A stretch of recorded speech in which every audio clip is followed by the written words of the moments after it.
복음으로 읽어본 로마서 오늘 15번째 시간입니다. 오늘은 인간이 의롭게 된다. 인간이 의롭다. 라는 말은 무슨 뜻인가? 라는 제목입니다. 인간이 의롭다라는 말은 무슨 뜻인가? 자, 우리 인간이 의로워지는 것. 인간이 의로워지는 것. 지난 시간까지 우리는 우리 인간이 어떻게 의로워지는가? 의로워질 수 있는 유일한 방법이 뭔가를 살펴보았습니다. 우리 인간이 의로워질 수 있는 유일한 방법이 뭐라고요? 믿음. 믿음밖에 없단 말이죠. 그 어떤 행위, 그 어떤 것으로도 인간이 하나님 앞에서 의로워질 수 없는데 하나님이 우리를 너 의롭구나 라고 여겨주시는 것은 하나밖에 없단 말이에요. 하나님을 믿는 믿음. 그때 하나님을 믿는 믿음이 우리를 의롭게 하는 유일한 조건인데 하나님의 뭐를 믿는 거예요? 무엇을? 하나님의 경륜을 믿는다고 그랬죠. 하나님의 경륜. 아담이 타락한 이후부터 하나님께서는 인간이 지은 그 죄로 인하여 받은 그 대가로 사망, 죽었다고 그랬죠. 선악을 알게 하는 나무의 열매를 따먹지 말아라. 먹는 날에는 정령 반드시 내가 죽으리라는 말처럼 그걸 따먹음으로 말미암아 인간은 죽었단 말이에요. 즉 하나님과 관계가 끊어졌고 하나님과 단절이 된 거예요. 그 증거로 인간은 실제로 죽잖아요. 육신에 아무리 오래 살아도 60, 70, 80, 100살 정도 되면 다 죽잖아요. 그게 인간이 하나님과 단절되고 죽었다는 표시란 말이에요. 그래서 우리 인간은 누구도 100살을 넘어 살지 못해요. 그냥 다 죽어요. 그게 지금 우리가 죽어있는 상태, 하나님과 단절된 상태라는 것을 알려주는 표시란 말이에요. 그런 인간을 구원하기 위해서, 그런 인간을 다시 하나님이 우리와 만나주시고 교제하시고 교통하시고 그런 인간에게 하나님처럼 하나님과 더불어 영원히 살게 하시려고 뭐 하신 거예요? 아담의 그 사망부터 죽음부터 하나님이 뭔가 일을 해오신 거예요. 일을. 역사 속에서 오랜 역사의 수레바퀴 속에서 하나님은 그 일을 해오셨어요. 그 일이 뭐라고요? 그 일이 예수 그리스도를 이 땅에 보내시고 십자가에 매달아 죽이시고 부활시킨 일이란 말이에요.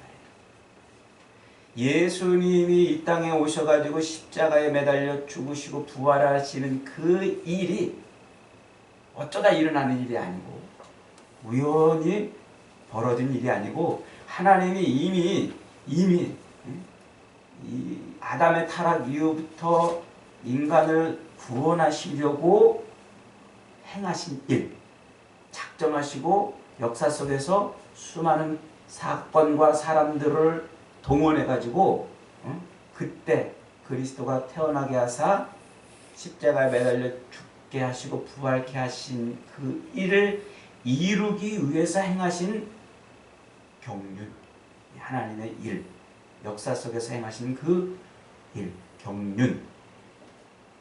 그게 뭐라고요? 그게 하나님의 의로우신 행동이었단 말이에요.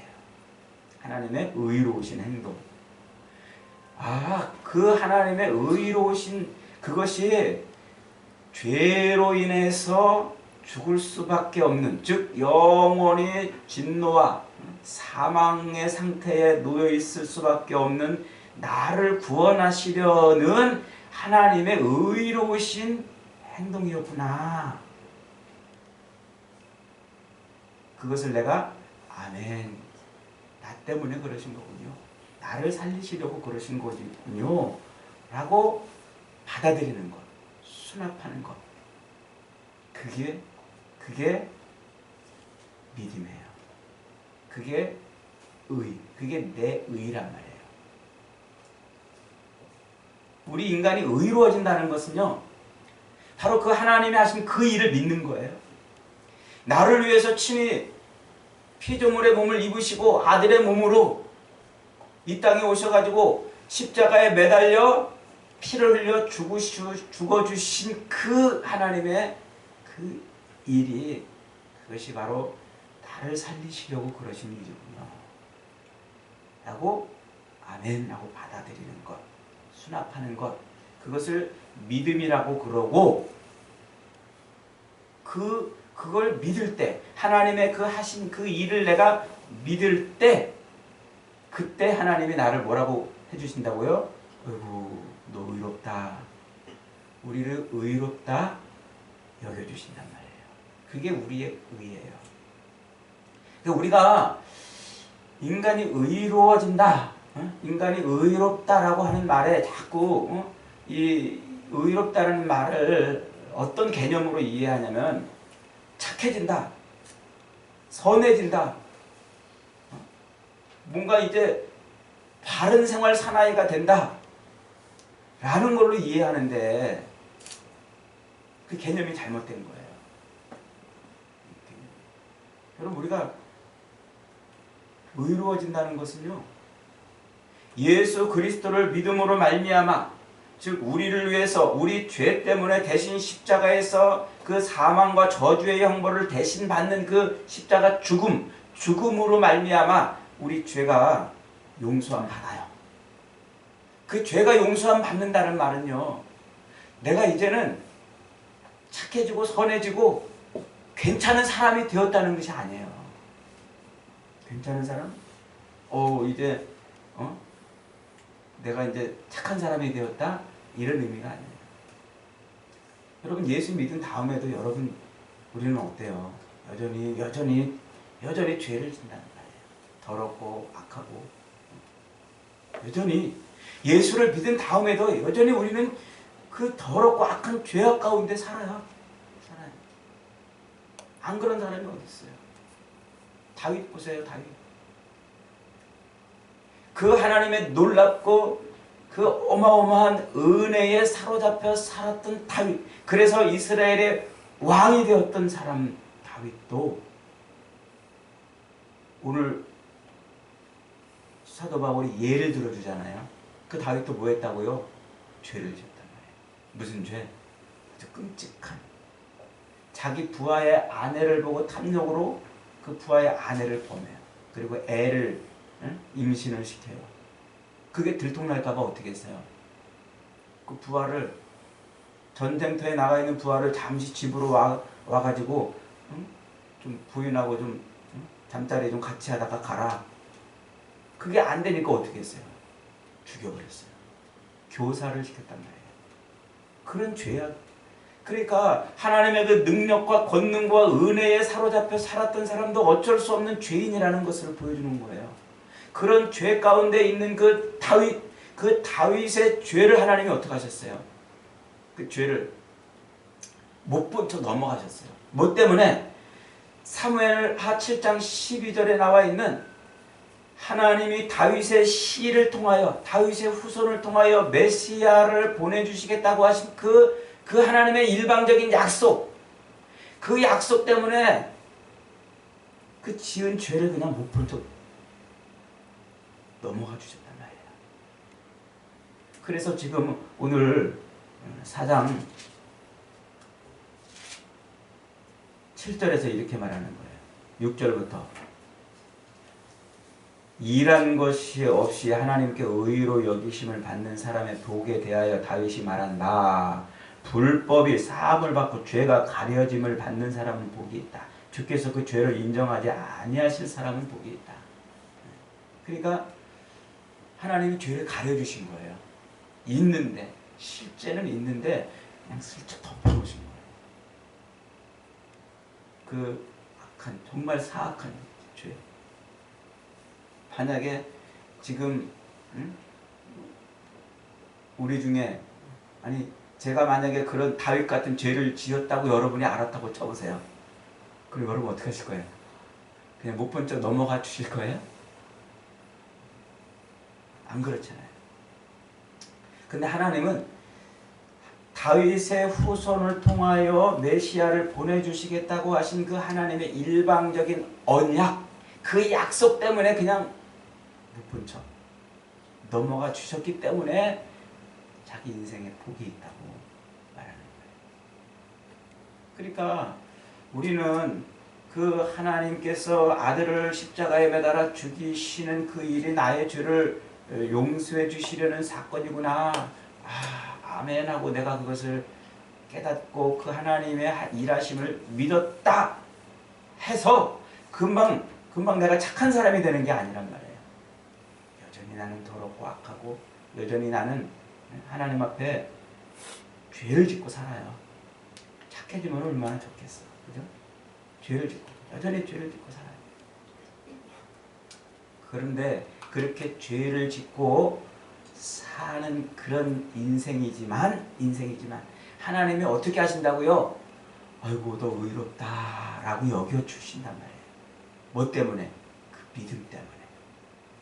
그래서 우리가 소망이 있는 거예요. 그래서 우리 인생의 소망이 바로 이것 때문에, 하나님을 믿는 이 믿음 때문에 소망이 있는 거예요. 우리가 예수를 믿었는데 이 믿음 때문에 너 착하구나, 너 의롭구나, 너 이제 죄 내가 다 용서해 줄게 라고 해놓고 죄를 지었는데 그 죄에 대해서 하나님이 또 심판하시면 소망이 없잖아요. 무슨 소망이 있어요? 그런데 하나님은 뭐 때문에? 그 하나님을 믿는 믿음 때문에 의롭다라고 여겨주시는 거예요. 그 믿음은 우리가 하나님 앞에 어떤 선악과나 그 어떤 행위를 해서 얻은 것이 아니에요. 내가 무엇을 해가지고 그 믿음을 얻은 게 아니라고 지금 그 얘기를 4장에서 계속 강조하고 있어요. 바울이. 우리가 하나님 앞에 그 의롭다 여기심을 받은 것은 어떤 우리의 행위로 된 게 아니라 내가 어떤 종교적 계명을 열심히 지키고 혹은 율법적 계명을 열심히 지켜서 된 것이 아니라고 말해요. 그 예로 누구를 들었어요? 또 아브라함. 그래서 아브라함의 이야기를 앞에서도 한 번 들고 뒤에서 또 한 번 드는 거예요. 왜? 너무 중요하기 때문에. 지금 이 아브라함의 후손으로 와 있는 유대인들은 무엇을 해야 자기들이 하나님 앞에 의로운 인생으로 살 수 있다고 생각하고 있어요? 율법을 지켜야 해. 할례를 받고 율법을 지켜야, 그래야 자기들이 하나님 앞에 의로운 존재고 의로운 상태로 하나님 앞에 서 있을 수 있다고 그렇게 이야기하는 거예요. 그래서 율법을 어마어마하게 강조해요. 율법의 계명 하나라도 놓치지 않고 지키려고 몸부림을 친단 말이죠. 그래서 나중에 사도행전에 가면은 제자들이 이제 복음을 전하고 야고보나 혹은 또 바울이 이방인들, 예수를 안 믿는, 즉 유대인들이 아닌 그 이방인들과 같이 밥을 먹고 베드로가 그 이방인들하고 같이 식사를 하고 그러니까 유대인들이 막 죽이려고 그런 거예요. 왜? 율법을 안 지킨 그들을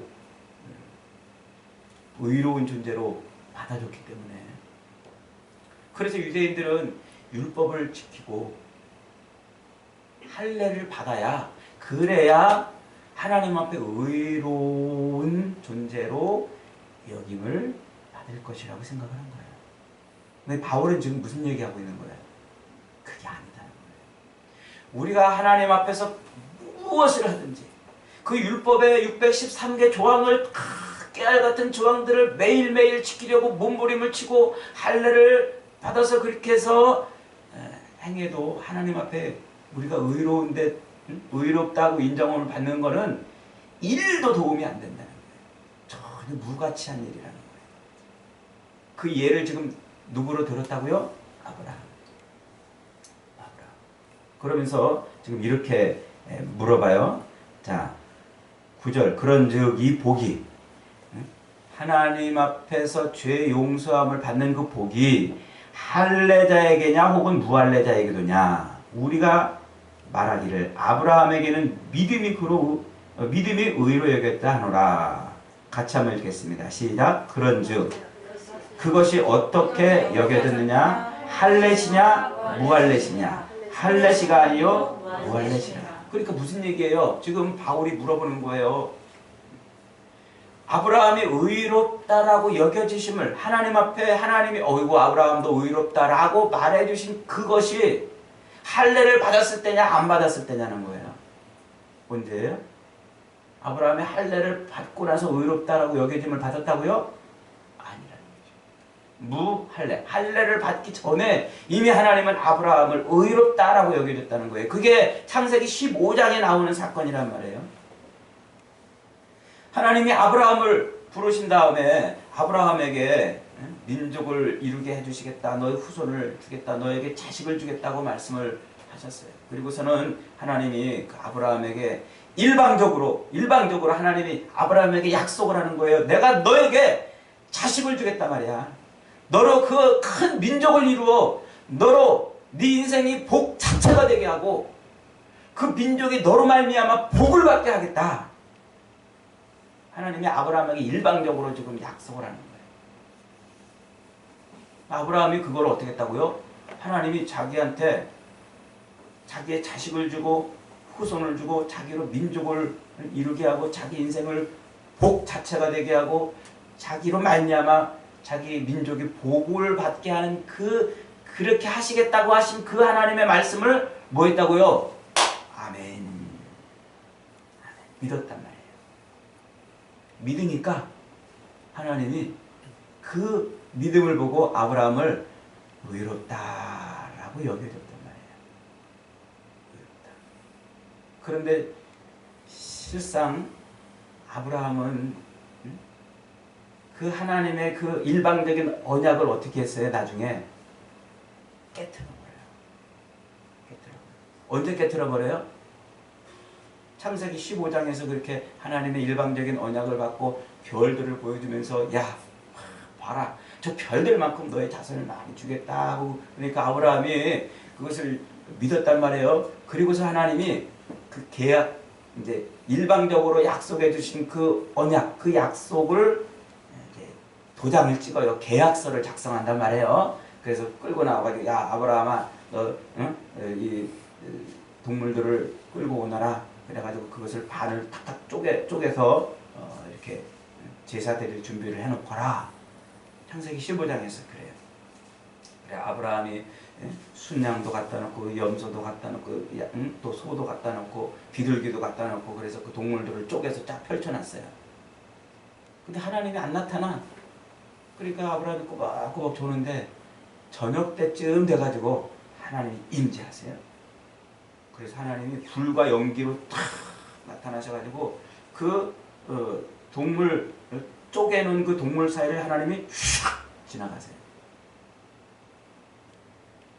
그 장면이 무슨 장면이냐면 옛날에 고대 근동에서는 이 나라와 나라들 또 왕과 이 군신이 계약을 할 때 행하던 의식이에요. 주로 이제 전쟁에서 승리한 나라가 전쟁에서 패한 나라 그 왕을 데려다가 군신 관계를 맺으면서 행하는 의식이에요.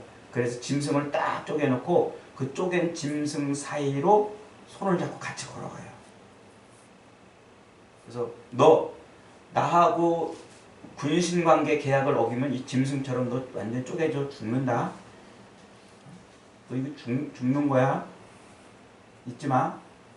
라고 그걸 상기시키면서 짐승 사이를 둘이 지나가요. 그래서 둘 중에 어느 한 편이 그 군신의 관계를 그 언약의 관계를 깨뜨리면 짐승처럼 죽임을 당할 것이라는 것을 그 의식을 통해서 계약을 체결하는 거예요. 그런데 하나님은 아브라함에게 야 너에게 자식을 줄게. 그리고 그 자식을 통해서 민족을 이루게 할 거야. 그리고 너는 복 자체가 되게 하고 너를 말미암아 네 민족이 복을 받게 할 거야. 내가 그렇게 반드시 할 거야. 내가 이 짐승 사이를 하나님 혼자 지나가요. 혼자 지나가면서 내가 이 언약을 반드시 지킬 거야 라고 지금 아브라함에게 약속을 한 거예요. 그럼 됐잖아요. 그런데 아브라함이 그 다음 장 16장으로 넘어가면 사라가 그래요. 여보 하나님이 당신한테 그런 약속을 주셨어? 근데 지금 당신 힘이 없잖아. 어떡할 거야? 응? 당신보다 내가 더 문제야. 나 지금 애 낳을 기력이 안 되는데 어떡하지? 내가 좋은 생각이 있는데 여보 내 몸 좀 좀 하갈, 응? 하갈하고 하룻밤 자. 하나님의 약속은 이루어야 되지 않겠어? 하나님의 언약은 이루어져야 되지 않겠어? 그러니까 내가 가만히 생각해 보니까 이게 최선의 방법인 것 같아. 저 하갈하고 하룻밤 자. 내가 용납해 줄게. 내가 못 본 척 해줄게. 그리고서 하갈을 내줘요. 아브라함이 하갈하고 동침을 했어요. 오, 아기가 태어났어. 그 아기가 이스마엘. 하나님이 그 이스마엘을 보고 기뻐하셨을까요? 너 잘했구나. 아브라함 너 어떻게 그렇게 기특하냐. 내 언약을 이루려고 너 아주 대단한 일을 했구나. 야, 너 잘했어 라고 안 하셨어요. 하나님이 실망하셨어. 실망. 완전 실망. 그래가지고 아브라함하고 말도 안 해요. 이제 몇 년 동안, 약 한 13년 동안 말을 안 해요. 하나님이 약 한 13년, 거의 15년 가까이 될 동안 말을 안 해요. 그래서 85세에 이스마엘을 낳고 99세가 돼서 하나님이 딱 17장에 나타나는 거예요. 나타나자마자 하나님이 아브라함에게, 아브라함 불러가지고 야 아브라함아 너 일로 와. 내가 너에게 이런 약속을 줬는데 너 왜 믿지 못했냐. 안 되겠다. 내가 너에게 이 약속을 했다는 이 언약을 내가 반드시 이루어 갈 것이라는 표시를 내가 너에게 남기겠다. 그래가지고 아브라함으로 하여금 뭐하게 해요?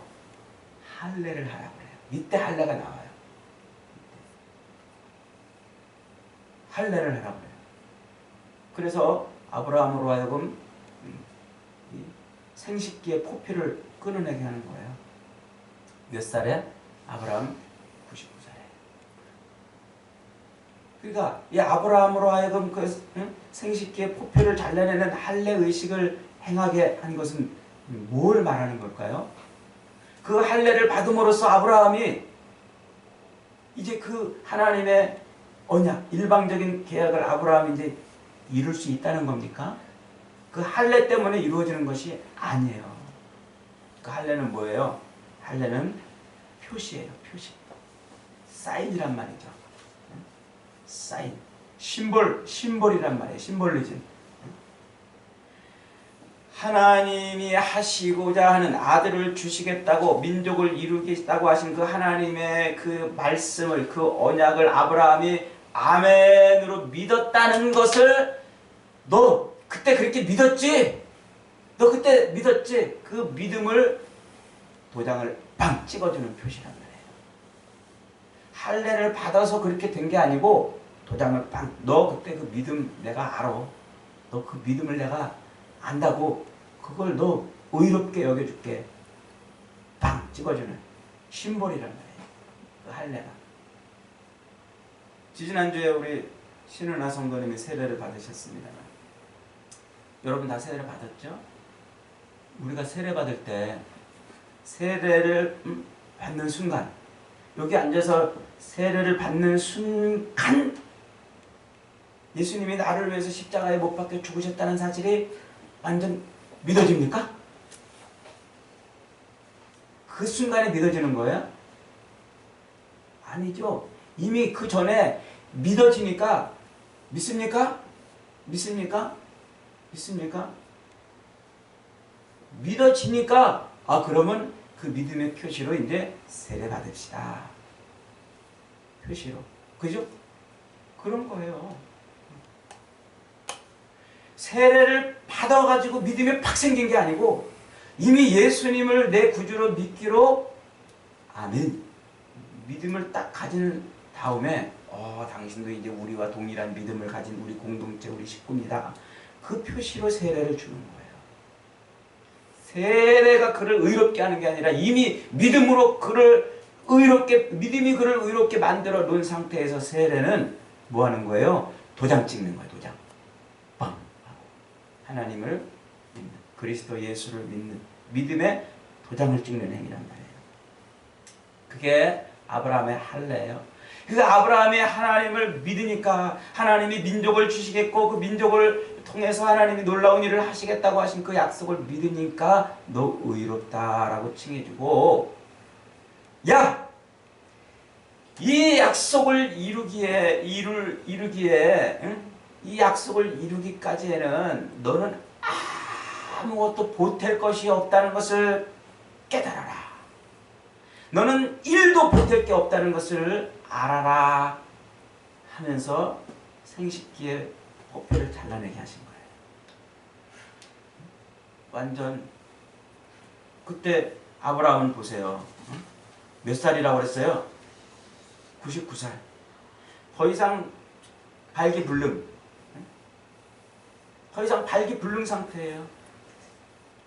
더 이상 육체적으로는 아브라함 자신으로서는 이 언약을, 자식을 주시겠다, 자식을 통해서 민족을 이루겠다고 하는 그 언약을 이루기에는 눈꼽만큼도 보탤 것이 없는 상태가 되었다는 것을 할례로 도장 찍은 거예요. 아브라함이 그걸 깨달았어요. 그때서야 그걸 깨달았어요.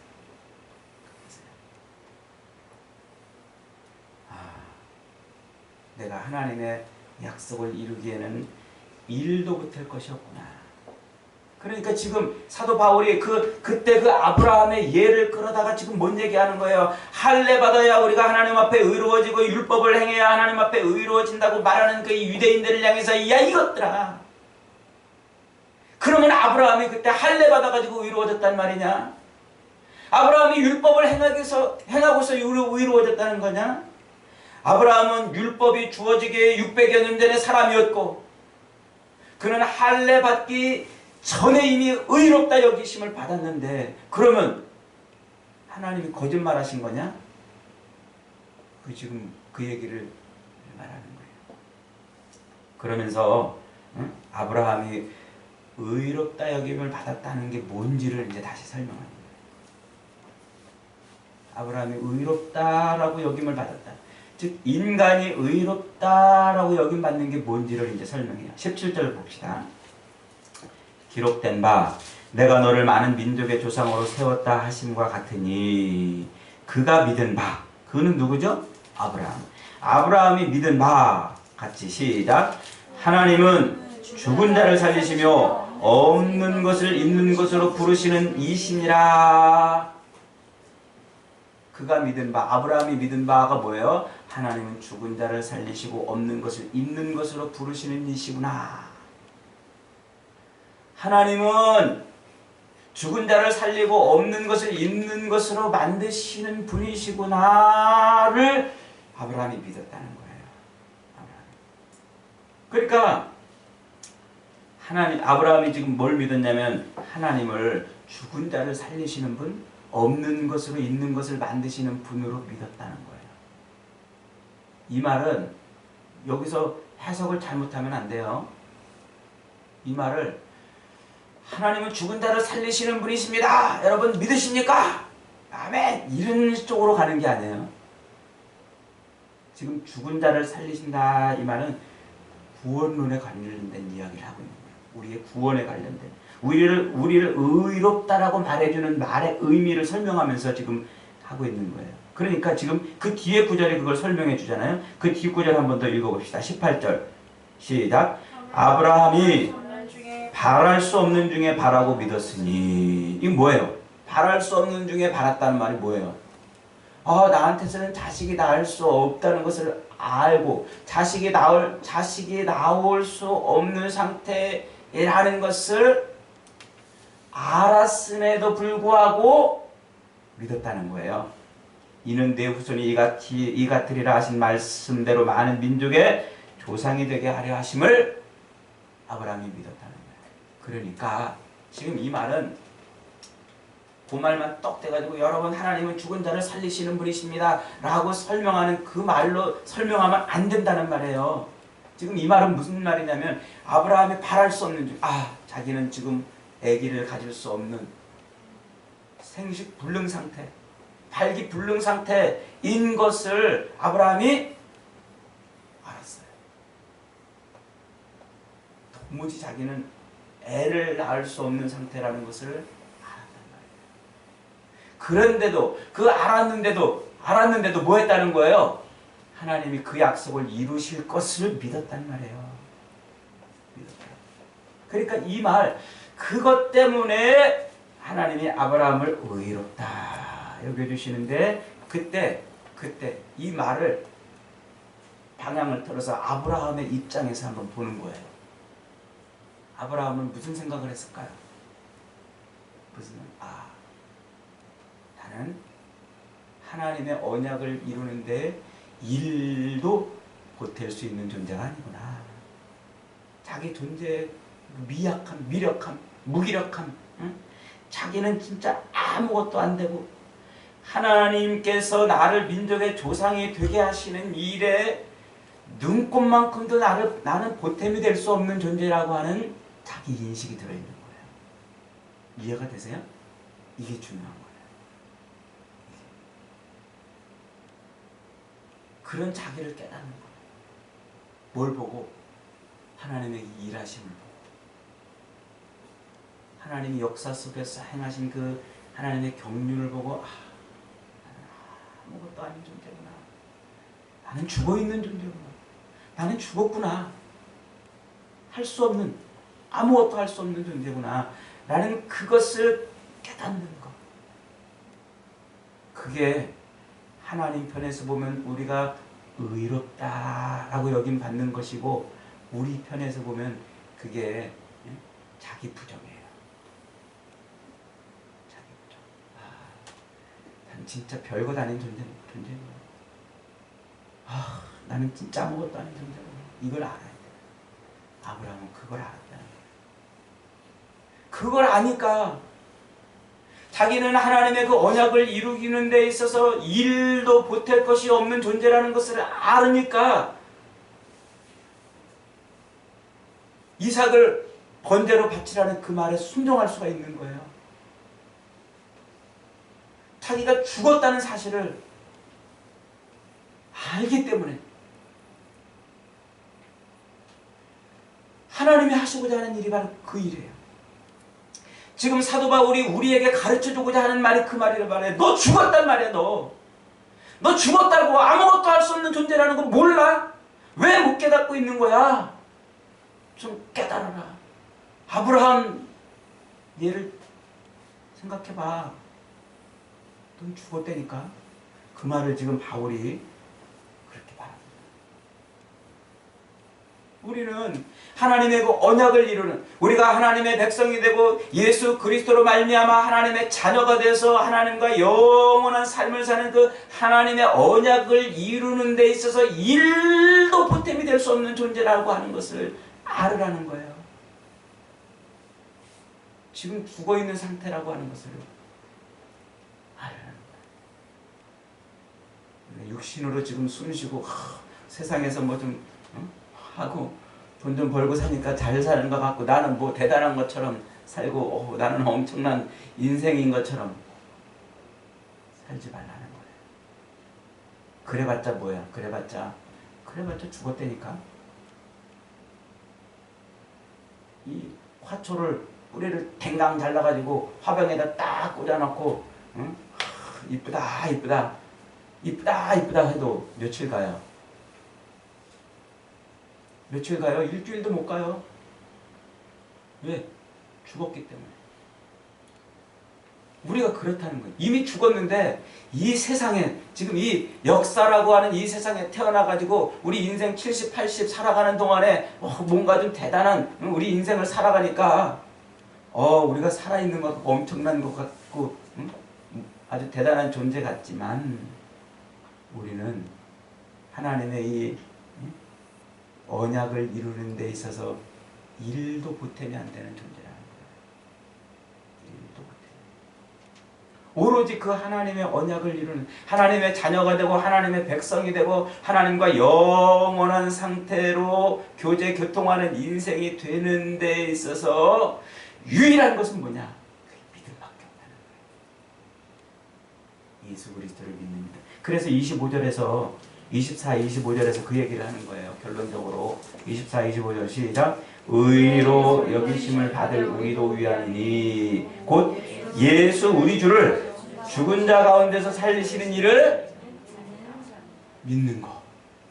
예수를 죽은 자 가운데서 살리신 그 하나님을 믿는 믿음이, 그 믿음이 우리를 의롭다라고 여겨주는 건데, 그 예수 그리스도를 믿는 믿음에는 뭐가 있다는 거예요? 나는 아무것도 할 수 없는 존재구나. 그래서 25절 시작. 예수는 우리가 범죄한 것 때문에 내줌이 되고 또한 우리를 의롭다 하시기 위하여 살아나셨다.